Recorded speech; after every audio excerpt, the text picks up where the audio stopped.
scritto nel 1989 da Richard McGuire, poliedrico artista che oltre ad essere illustratore è anche musicista.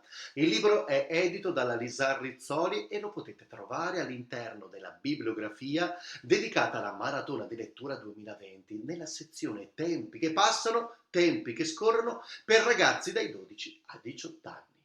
La storia ha inizio più o meno 3 miliardi di anni fa.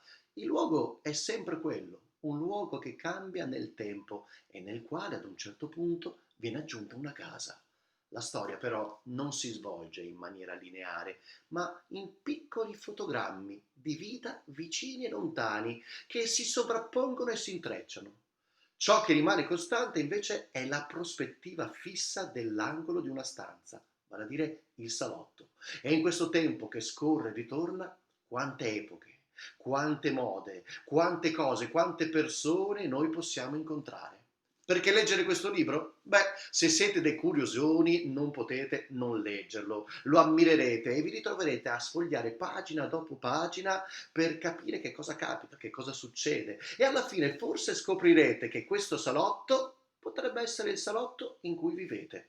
Buona lettura da parte di Carlo Corsini.